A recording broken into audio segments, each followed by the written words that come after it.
नमस्कार दोस्तों, आज की इस वीडियो के अंदर हम चर्चा करेंगे इस्लामी राज्य का उदय व विस्तार। इसके अंदर खलीफा का नेतृत्व, उसके प्रभुत्व का विस्तार और पतन, ये हम सारी चर्चा करेंगे।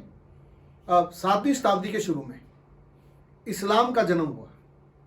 632 ईस्वी में पैगंबर मोहम्मद की मृत्यु के बाद एक शताब्दी के अंदर इधर यूरोप के स्पेन से लेकर और इधर मध्य एशिया तक एक इस्लामी राज्य की स्थापना हुई, जिसे हम इस्लामी राजनीतिक क्रांति भी कहते हैं।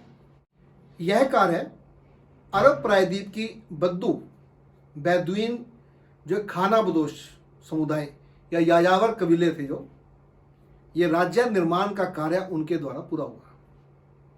अब साथ ही साथ क्या हुआ, जो उनके धार्मिक विश्वास थे वो धर्म के चरण में भी पहुंचते हैं। अगर आपने प्राचीन विश्व के जो धार्मिक विश्वास, उसकी हमने चर्चा जो है इस वीडियो में की थी, आप इसे देख लें ताकि जो धार्मिक विश्वासों के जो ऐतिहासिक चरण है हम उसको समझ सकें। सन 612 ईस्वी के आसपास पैगंबर मोहम्मद ने मक्का में अपने आप को खुदा का संदेशवाहक यानी रसूल घोषित किया, जिन्हें यह प्रचार करने का आदेश दिया गया था कि केवल अल्लाह की ही इबादत करनी है, आराधना की जानी है। अगर हम देखें तो ये एक ईश्वरीय सिद्धांत था। अब इससे पहले जो धार्मिक विश्वास है वो एनिमिज्म के स्तर के थे, जिसके अंदर अनेक देवता यानी बहुदेववाद प्रचलित था। इन बहुदेववादी लोगों द्वारा मक्का के अंदर पैगंबर मोहम्मद का विरोध किया गया। अब इसका क्या परिणाम निकला कि 622 ईस्वी में पैगंबर मोहम्मद को अपने अनुयायियों के साथ मक्का को छोड़कर मदीना जाने के लिए मजबूर होना पड़ा। अब इसे इस्लाम के इतिहास में हिज्र कहा जाता है। हिज्र का मतलब है जुदा होना, विदाई होना, पलायन करना, अपनी जन्मभूमि को त्यागना। अब इस पलायन से इस्लाम के इतिहास में एक नया मोड़ आया। अब पहली बात तो यह है कि जिस वर्ष उनका आगमन मदीना में हुआ, उस वर्ष यानी 622 ईस्वी से मुस्लिम कैलेंडर यानी हिजरी सन की शुरुआत हुई। अब इस समूह को जो मक्का से मदीना पहुंचा था उसे सुरक्षित रखना था। इसके लिए उसे आंतरिक रूप से मजबूत किया जाना था ताकि बाहरी खतरों से इसे बचाया जा सके। इसके लिए पैगंबर मोहम्मद ने एक संगठन की व्यवस्था की, जिससे उसके अनुयायियों को सुरक्षा प्रदान की जा सके। अब इसके लिए, इसके खर्चे के लिए राजस्व व खैरात इकट्ठा करने की व्यवस्था की गई तथा सैनिक टुकड़ी संगठित की गई। इसके साथ ही जो साथ के बद्दू कबीले थे या जो व्यापारिक कारोबार चलते थे, उन पर आक्रमण करके इस संगठन की आय बढ़ाई गई तथा इसका विस्तार भी हुआ। यानी कि अब ये जो समूह था ये अब एक समुदाय के रूप में बदल गया। यह प्रशासनिक प्रबंध भी करने लगा, यानी इसका अब जो रूप है वो राजनीतिक भी हो गया। साथ लगते इलाकों से राजस्व भी इकट्ठा करने लगा। इसके बाद मक्का को भी जीत लिया गया और पैगंबर की जो प्रसिद्धि है एक धार्मिक प्रचारक और राजनीतिक नेता के रूप में दूर दूर तक फैल गई। अब बड़ी संख्या में कबीलों और बद्दुओं ने इस्लाम को स्वीकार कर लिया। यानी ये एक छोटा सा इस्लामी राज्य जो है वो बन गया, जिसकी राजधानी मदीना थी। अब आप इसको एक प्रक्रिया के रूप में देखो, जो अरब से शुरू हुआ। जब कबीलाई जो लोग हैं या यावर जो कबीले हैं, उन्होंने इस्लाम को स्वीकार किया। इनमें सबसे पहले कुरैशी कबीले ने इस्लाम को स्वीकार किया। अब पैगंबर मोहम्मद खुद जो है कुरैशी कबीले के थे और ये जो कबीला है मक्का और मदीना के आसपास प्रमुख था। वह इसके बाद दूसरे कबीलों को भी इसमें शामिल कर लिया गया और अरब का एकीकरण हो गया। अब इस प्रक्रिया में जो खाना बदोश समूह थे वो तेजी से कृषि और राज्य के चरण में पहुंचे। यानी कबीले जो थे अब वो राज्य के रूप में संगठित हो रहे हैं। एक बड़े एरिया में संगठित हो रहे हैं, और जो उनके धार्मिक विश्वास थे, जिनको पैगन या एनिमिज्म बोला जा रहा है, वो अगले चरण जो है धार्मिक विश्वासों का, वो धार्मिक विश्वासों में उनका विकास हुआ। यानी इस दौरान जो यायावर समुदाय हैं उनमें तेजी से धर्म और राज्य का विकास हुआ। इसीलिए इसको इस्लामी राजनीतिक क्रांति कह रहे हैं। इस्लामी धार्मिक और राजनीतिक राज्य का विकास दोनों साथ साथ हो रहे हैं। इस्लाम का प्रसार विश्व इतिहास की एक महत्वपूर्ण घटना है, जिसने पुरानी दुनिया में व्यापार, विचार और संस्कृति को विकसित करने में महत्वपूर्ण भूमिका निभाई। पैगंबर मोहम्मद ने इस्लाम को धार्मिक व राजनीतिक नेतृत्व प्रदान किया। अब उसकी मृत्यु के बाद जो उसका उत्तराधिकारी बना उसे खलीफा कहा गया। पैगंबर मोहम्मद का राजनीतिक व धार्मिक उत्तराधिकारी। अब इसकी इस्लाम में एक महत्वपूर्ण धार्मिक व राजनीतिक स्थिति थी। यानी पैगंबर मोहम्मद के बाद वह इस्लाम का नेतृत्व कर रहा है, उसको खलीफा कहा जा रहा है। उत्तराधिकारी को खलीफा कहा जाता है। और 632 ईस्वी में जब पैगंबर मोहम्मद की मृत्यु हुई तो उत्तराधिकारी का कोई नियम नहीं था। अब उसका उत्तराधिकारी बनने के लिए कई उम्मीदवार थे, परंतु अबू बकर को बहुसंख्यक मुसलमानों द्वारा खलीफा चुना गया। यानी खलीफा का चुनाव होता था। इसको ध्यान रखना, ये बात जो है हमें आगे समझने में काम आएगी। अब आप मानचित्र में देखें, जिस समय इस्लामी राज्य का विकास हो रहा था उस समय पश्चिम के अंदर बाइजेंटाइन का एक विशाल राज्य था, जिसकी राजधानी जो है कॉन्स्टेंटाइनोपल थी। अगर धर्म के अनुसार इसको देखें तो इस क्षेत्र में ईसाई धर्म का प्रभाव था। और इधर पूरब के अंदर जो है ससानी राज्य है। ये ईरान और इराक के जो इलाके हैं, यहाँ पर ससानी साम्राज्य था। अब इस्लामी राज्य ने अपने कबीलों की शक्ति जुटाई और बाइजेंटाइन राज्य जो है उसके जो एशियाई भाग है, इधर ये सीरिया और फिलिस्तीन के जो भाग हैं, और इस तरफ ससानी राज्य को जीत लिया। इस अरब इस्लामी राज्य ने एक दशक में ही इधर नील नदी से लेकर इधर अक्सास अमू दरिया के बीच का ये विशाल क्षेत्र जो है अपने नियंत्रण में ले लिया। यानी खलीफा के नेतृत्व में मुस्लिम सेना ने अरब प्रायद्वीप को एकीकृत करके मेसोपोटामिया, बाइजेंटाइन के इलाके, फिलिस्तीन, सीरिया और इधर मिस्र और उत्तरी अफ्रीका पर अधिकार कर लिया। अब यहाँ पर थोड़ा मिस्र और अरब की भौगोलिक स्थिति को समझें तो हम देखते हैं कि ये व्यापारिक लाभ के क्षेत्र थे। इन व्यापारिक मार्गों से यात्रा करता हुआ इस्लाम इधर दक्षिणी भारत, इंडोनेशिया, मलेशिया और चीन तक पहुंचा। वह स्थानीय संस्कृति से जुड़ता हुआ और धर्म की जो नई वर्जन और व्याख्या करता हुआ आगे बढ़ा। अब अलग अलग इलाकों के अंदर जो इस्लाम है उसके अंदर सांस्कृतिक अंतर था। अब भारत के संदर्भ में देखें, जो बंगाली मुसलमान है और जो मलयालम या केरला का मुसलमान है और जो गुजरात का मुसलमान है, इन तीनों में आपस में सांस्कृतिक अंतर है। ऐसा सारे विश्व में था और आज भी है। और इधर मुस्लिम सेना उत्तरी अफ्रीका पर अधिकार कर इधर आइबेरियन प्लेट्यू तक अधिकार करके फ्रांस की तरफ बढ़ गई, और इधर इटली का सिसिली का इलाका और लगभग सारा स्पेन जो है वो खलीफा के नियंत्रण में आ गया। 750 ईस्वी तक इस्लाम जो है वो एक खलीफा के अधीन संगठित रहा।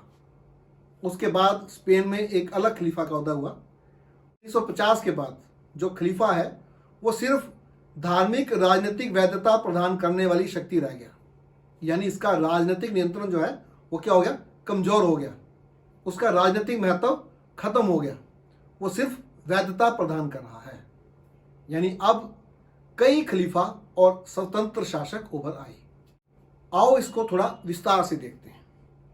सबसे पहले राशिदुन खलीफा 632 से 661 ईस्वी तक मदीना को राजधानी बनाकर इन्होंने इस्लामी राज्य को संगठित किया। इसमें कुल 4 खलीफा हुए। अब ये कबीलाई व्यवस्था थी। जैसे कि मैंने पहले बताया, जो पहला खलीफा था अबू बकर, उसको मुसलमानों ने चुना था। अब ये जो कबीलाई व्यवस्था थी, इसमें सबसे पहला जो कबीला था कुरैशी। बाद में पड़ोसी कबीलों को इसमें शामिल कर लिया, इकट्ठा कर लिया और एक स्थायित्व प्रदान किया। अब जो राजनीतिक गतिविधियों के केंद्र है वो मदीना था। इस समय शासन प्रणाली में कबीलाई गुण ज्यादा थे। जो पहले से चली आ रही प्रशासनिक व सांस्कृतिक व्यवस्था थी, राजनीतिक व्यवस्था थी, वो जारी रही। अब दूसरे क्षेत्रों से कर संग्रह के लिए गवर्नर की सहायता ली जाती थी। यह एक गैर केंद्रीय व्यवस्था थी, अभी वंश परंपरा नहीं है। इस दौरान जो है, जो अरब कबीले थे, वो अपने जो सामुदायिक कुल गोत्र व्यवस्था के अनुसार अपना नेता चुनते थे। खलीफा के अधीन एक शक्तिशाली सेना थी। इस दौरान सैनिक शहरों की स्थापना की गई जहां सेना रहती थी। अरबी भाषा में इन्हें मास्र कहते थे और इसी से ही मिस्र देश का नाम रखा गया है। अब ये जो बाइजेंटाइन साम्राज्य है, अब इसके जो अधिकांश भाग थे वो अरबों के कब्जे में आ गए। ये वो इलाके थे जहां यूनानी और इस्लामी परंपराओं के बीच करीबी आदान प्रदान था। कुछ समय के बाद इस क्षेत्र में 4 भाषाएं जो है महत्वपूर्ण हो गई: फारसी, अरबी, लातीनी और यूनानी। इसके अलावा अन्य भाषाएं भी प्रचलित रही। दूसरा है उमैयद खलीफा, 661 से 750 ईस्वी। अब इसकी राजधानी है दमिश्क, सीरिया के अंदर। इसकी जो व्यवस्था थी केंद्रीयकृत, वंश आधारित, और इसके अंदर कुल 14 खलीफा हुए। ये कैसे हुआ कि विस्तार करते हुए जो इस्लामी राज्य है उसके अंदर विरोध के स्वर भी उठने लगे। और तीसरा राशिदुन खलीफा उस्मान, उसके समय में कई जगह विद्रोह हुए और खलीफा उस्मान की हत्या कर दी गई। इसके बाद अली खलीफा के पद पर बैठा और उमैयद वंश के मुआविया के साथ संघर्ष हुआ, जिसमें मुआविया को सफलता मिली। अब उमैयद ने जो है अपनी राजधानी सीरिया में दमिश्क में बदल ली। अब खलीफा की व्यवस्था में बाइजेंटाइन, क्योंकि सीरिया जो है वो बाइजेंटाइन साम्राज्य का हिस्सा था। अब जो खलीफा की व्यवस्था है उसमें बाइजेंटाइन का प्रभाव भी आया। इस दौरान अरब साम्राज्य आधुनिक Afghanistan, Pakistan, Libya, Tunisia, Algeria, Morocco, लगभग सारे स्पेन और मध्य एशिया में फैल गया। अब ये जो साम्राज्य है 3 महाद्वीपों में फैल चुका था। इतने बड़े साम्राज्य को बचाए रखने के लिए उम्मैद शासकों ने प्रशासनिक ढांचा खड़ा किया। अब इसके लिए जो है वो बाइजेंटाइन और ससाशन साम्राज्य की जो संस्थाएं थी, वहाँ का जो प्रशासन था उससे प्रभावित हुए। अब एक वंश आधारित केंद्रीयकृत इस्लामी राज्य उभरा। पहले जो है वो कबीलाई प्रणाली के ऊपर था, वंश आधारित नहीं था। अब ये वंश आधारित और केंद्रीयकृत इस्लामी राज्य उभरा। अब इस प्रशासन की जो भाषा है ग्रीक, फारसी और कॉप्टिक जो है मिस्र में बोली जाने वाली, अब उनको हटा दिया गया। सिर्फ अरबी जो है वो प्रशासन की भाषा रखी गई। अरबी और गैर अरबी में भेद भी किया गया। एक नौकरशाह व्यवस्था की स्थापना भी की गई, जिसमें गवर्नर को जो है वजीर कहा गया और उसे एक छोटी राजनीतिक इकाई दी गई। इन्होंने इस्लाम के प्रसार में सक्रियता से भाग नहीं लिया, उत्साह नहीं दिखाया। इन्होंने साम्राज्य विस्तार के लिए कर व्यवस्था को सुदृढ़ किया। बाइजेंटाइन साम्राज्य की जो राज दरबार की रस्में थी, बड़े बड़े समारोह थे और जो प्रशासनिक संस्थाएं थी, उनको अपना लिया गया और अपने पुत्रों को साम्राज्य का उत्तराधिकारी बनाया गया। उम्मैयद खलीफाओं के अधीन जो इस्लामी राज्य है वो एक साम्राज्यिक शक्ति बन चुका था। सिर्फ कबीले व इस्लाम पर निर्भर नहीं रहा जा सकता था। अभी जो इस्लामी राज्य है उसमें मुसलमानों की जनसंख्या आबादी का 10% भी नहीं थी, इसलिए प्रशासन में दूसरों को भी स्थान दिया जाना था। अब प्रशासन में ईसाई सलाहकार हैं, जरतुश्त लिपिक हैं, अधिकारी हैं। शासन चलाने के लिए इस्लाम की वैधता थी। अब तीसरे जो प्रमुख खलीफा हैं, अब्बासी खलीफा 750 से 950 और फिर 1258। अब ये कैसे? 750 से लेकर 950 या 945 तक ये राजनीतिक शक्ति भी रही। 945 में इनकी जो राजनीतिक शक्ति है वो छिन गई इनकी। ये सिर्फ धार्मिक शक्ति के रूप में रहे जो 1258 तक रहे। हम इसको आगे देखेंगे। अब इस व्यवस्था का जो राजधानी है वो बगदाद थी। व्यवस्था वही केंद्रीकृत व्यवस्था थी, वंशधारी थी, और इसमें जो है कुल 38 खलीफा हुए। जो उमैयद वंश था, इसमें वंश परंपरा और जो इसका राजतंत्र का स्वरूप था उसके खिलाफ जो है एक नया नेतृत्व उभरा। एक दवा नामक सुनियोजित आंदोलन ने उमैयद वंश को उखाड़ फेंका। अब दमिश्क से बहुत दूर खुरासान, अब ये खुरासान कहाँ है? आज का पूर्वी ईरान, और इधर दमिश्क जो है इधर सीरिया के अंदर। अब इनके बीच में दूरी इतनी थी कि उस समय जो तेज चलने वाले घोड़े थे उनके द्वारा जो है 20 दिन में यहाँ पहुंचा जा सकता था। अब यहाँ पे जो ये आंदोलन है, अब इन्होंने पैगंबर के चाचा अब्बास की वंशावली पर जो है अब्बासी खलीफा के नाम से शक्ति प्राप्त की। इसे अब्बासी क्रांति भी कहा जाता है क्योंकि इन्होंने उमैयद वंशवाद के खिलाफ आंदोलन का नेतृत्व किया था। अब इस दौरान जो है इस्लामी राज्य का विभाजन हो गया। स्पेन में उमैयद वंश जारी रहा। उन्होंने अब्बासी खलीफा से खुद को अलग कर लिया और वहां पर अलग खिलाफत की स्थापना हुई। अब जो अब्बासी खलीफा हैं उनके शासन में अरब और गैर अरब का भेद खत्म हो गया और फारस की संस्कृति ने अब्बासी दरबार पर अपना प्रभाव बनाया। इस दौरान कला व संस्कृति की समृद्धि हुई। अब मेसोपोटामिया के नगर टैसीफोन के खंडरों के निकट टिग्रिस नदी के किनारे खलीफा अल मंसूर द्वारा बगदाद शहर की स्थापना की गई, जो शीघ्र ही विश्व का सबसे बड़ा शहर बन गया।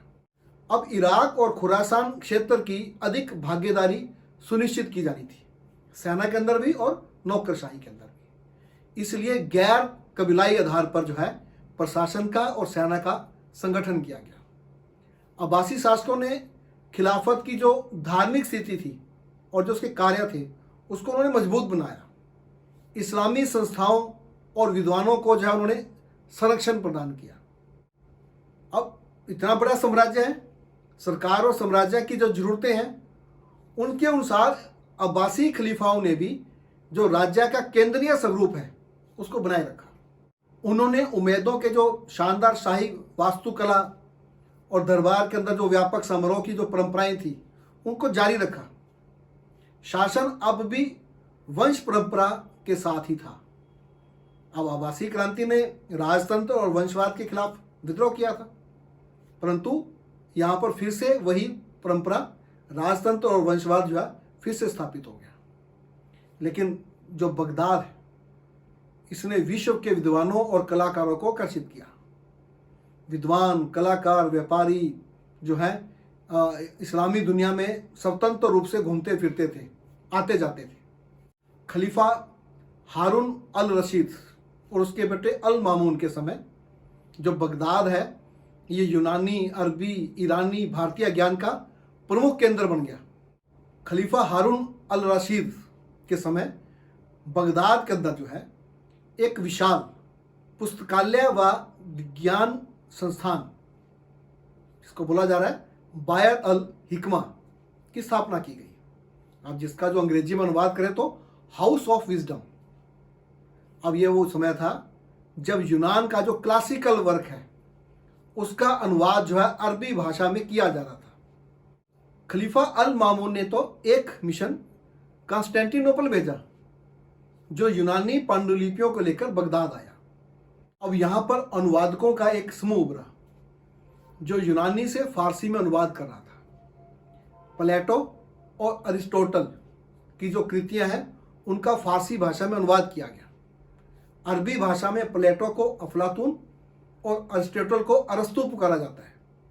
अब इससे यह लाभ हुआ कि जो प्राचीन यूनानी साहित्य था उसका अनुवाद हुआ और बाद में यूरोप के लोगों को वो उपलब्ध हुआ। अब इसके लिए जो है, जो अरब के ये अनुवादक हैं जो बगदाद में हैं, हम उनके ऋणी हैं, क्योंकि उन्होंने जो अतीत की जो पांडुलिपियां थी उनका संरक्षण भी दिया और उनका अनुवाद भी जो है सावधानी से किया। अब खगोल, विज्ञान, गणित और चिकित्सा के बारे में जो भारतीय पुस्तकें हैं उनका अनुवाद भी इसी काल में अरबी भाषा में किया गया। इस सारी प्रक्रिया का यह परिणाम निकला कि इस क्षेत्र से अनेक विद्वान पैदा हुए जिन्होंने दर्शन, औषध विज्ञान, गणित, खगोल में उल्लेखनीय सहयोग किया। अलजबरा, एल्केमिस्ट और अरबी आंकड़ा इसी समय की देन है। अब अरबी आंकड़ा जो है, ये जो इस प्रकार की जो गिनती हम आज लिखते हैं पूरी दुनिया में जो प्रचलित है, इसी समय की देन है। ये सभी रचनाएं, सभी ज्ञान बाद में यूरोप पहुंचा और यूरोप में पुनर्जागरण में इसने भूमिका निभाई। अब ये जो बगदाद अरबी क्षेत्र है, अब इसका विशेष योगदान रहा। असल में ये एक जो इस्लामी दुनिया बनी, ये किताबों और पुस्तकालयों से प्रेम करती थी। मुसलमान लेखकों को इतालवी दुनिया में ज्ञानी माना जाता था। अलेक्जेंड्रिया में, बगदाद में पुस्तकालय बने थे। इन पुस्तकालयों में सिर्फ इस्लामी ज्ञान ही नहीं बल्कि प्राचीन यूनान और रोम का ज्ञान भी था। इसे गोल्डन एज ऑफ इस्लाम कहा जाता है। अब इसके बाद उनका विघटन हो गया और विभिन्न शासकों का, सल्तनतों का और खलीफाओं का उदय हुआ। ये प्रक्रिया ऐसे हुई कि 810 ईस्वी में खलीफा हारून अल रशीद के जो पुत्र है अमीन और मामून, उनके समर्थकों में गृह युद्ध छिड़ गया, जिससे जो दरबार है उसमें गुटबंदी जो है गहरी हो गई। अब एक नया गुट जो तुर्क गुलाम अधिकारी थे उनका बन गया। अब इस्लामी दुनिया में केंद्रीय राजनीतिक नियंत्रण कमजोर हो गया। नए नए राजवंश उभरे, नए खलीफा और सुल्तानों का उदय हुआ। इसके अंदर जो है आप इस्लामी दुनिया में आपसी प्रतिद्वंदिता व संघर्ष दे सकते हैं। इसी दौरान जो है 4 धर्म युद्ध भी हुए, जिनकी चर्चा जो है हम अगली वीडियो में करेंगे। अब सबसे पहले स्पेन में जो मूर सत्ता उमैयद खलीफाओं द्वारा स्थापित की गई थी, 750 में अब्बासी खिलाफत की स्थापना के बाद उन्होंने अपने आप को स्वतंत्र कर लिया और वहां पर एंडलूशियन वंश की स्थापना हुई। अब 929 ईस्वी में यहां पर एंडलूशियन खिलाफत की भी स्थापना हुई, जो कि 1031 ईस्वी तक चलती रही। इसके बाद इसका भी खराब हो गया और यहाँ पर 12 खलीफा बन गए, जिसमें से अधिकतर को कास्टिलियन शासक ने हराकर अपने राज्य में मिला लिया। लेकिन ग्रेनाडा की जो अंतिम मूर खलीफा वो 1492 ईस्वी तक शासन करता रहा। इधर खुरासान और ट्रांस ओक्सियाना में, यानी जो तुरान का इलाका है, आक्सस पार के इलाके में, यहाँ पर ताहेरी वंश 821 ईस्वी से 873 ईस्वी तक और समानी 819 ईस्वी से 999 ईस्वी तक जो है इसके वंश की स्थापना हुई। और इधर मिस्र के अंदर और सीरिया में तुनूनी वंश 868 से 905 ईस्वी तक इस वंश का शासन रहा। ये शासन स्थापित हुआ। अब इससे क्या हुआ कि जो अब्बासी सत्ता है वो अब मध्य ईरान और पश्चिमी ईरान तक सीमित रह गई। अब 945 ईस्वी में बगदाद पर बुवाही नामक शिया वंश ने कब्जा कर लिया। अब अब्बासी जो है सिर्फ खलीफा रह गए, उनसे राजनीतिक शक्ति छीन ली गई। अब ये जो बुवाही शासक थे, इन्होंने शहनशाह की उपाधि प्रचलित की। इधर मिस्र के अंदर इस्माइली वंश खुद को पैगंबर की बेटी फातिमा का वंशज मानता था, यानी वे इस्लाम के न्याय संगत उत्तराधिकारी होने का दावा कर रहे हैं। अब उन्होंने मिस्र पर अधिकार कर लिया और मिस्र में फातिमी खिलाफत की स्थापना की, जिसने काहिरा को अपनी राजधानी बनाया। अब 13वीं शताब्दी में यहाँ पर मामूलक खिलाफत की स्थापना हुई जो 1517 तक रही, जब तक तुर्कों ने मिस्र पर अधिकार कर लिया। तुर्की सल्तनत का जो उदय है, अरबों और ईरानियों के अलावा ये एक तीसरा प्रजातीय समूह था। अब ये मध्य एशिया के मैदानों में कबीलाई खानाबदोश थे जिन्होंने इस्लाम को अपना लिया था। ये गुलामों के रूप में अब्बासी, समानी, बुवाई प्रशासन में शामिल हो गए थे। अब 961 ईस्वी में गजनी के अंदर अल्पतगिन द्वारा जो है सल्तनत की स्थापना की गई। महमूद गजनवी के बाद सल्जुकों ने खुरासान को जीत लिया और निशापुर को अपनी राजधानी बनाया। 1055 में सल्जुकों ने बगदाद पर अधिकार कर लिया। तुगरिल बेग को जो है सुल्तान की उपाधि दी गई। अब जो सल्जुक सत्ता है इसका विस्तार जो है इधर तुर्की में अनातोलिया तक हो गया। मंगोल शासक चंगेज खान द्वारा 1219 और 1221 के दौरान बुखारा, समरकंद, बल्ख, मर्व, निशापुर और हेरात पर कब्जा कर लिया गया। उसकी सेना जो है सुल्तान मोहम्मद का पीछा करती हुई अजरबैजान तक पहुंच गई। उन्होंने सल्जुकों को अनातोलिया की तरफ खदेड़ दिया। 1258 ईस्वी में हुलगू खां के नेतृत्व में मंगोलों ने बगदाद को रौंद डाला और खलीफा को मार डाला और अब्बासिद खिलाफत का अंत हो गया। अब इधर मंगोल शासक गजन खां जो 1295 से 1304 तक इसने इस्लाम को स्वीकार कर लिया।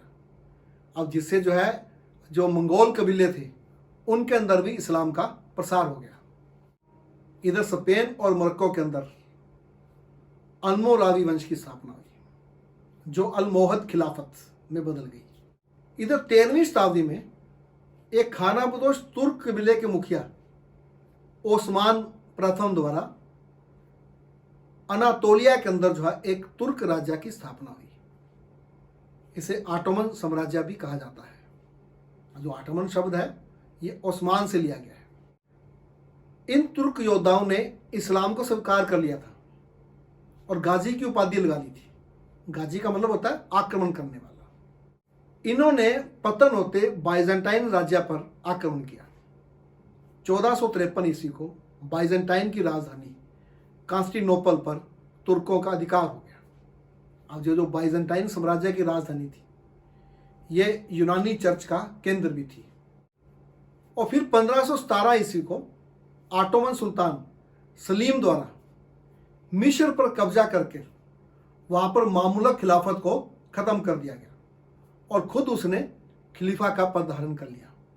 अब जो ऑटोमन साम्राज्य जो है इसका विस्तार तीनों महाद्वीपों में हुआ। आप मानचित्र में इसके विस्तार को देख सकते हैं।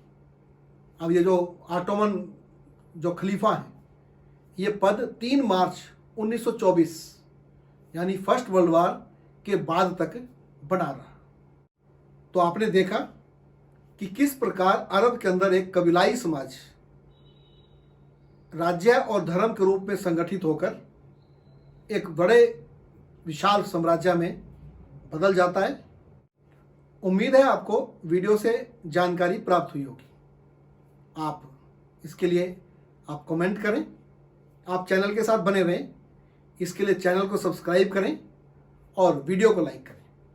आपका बहुत बहुत धन्यवाद।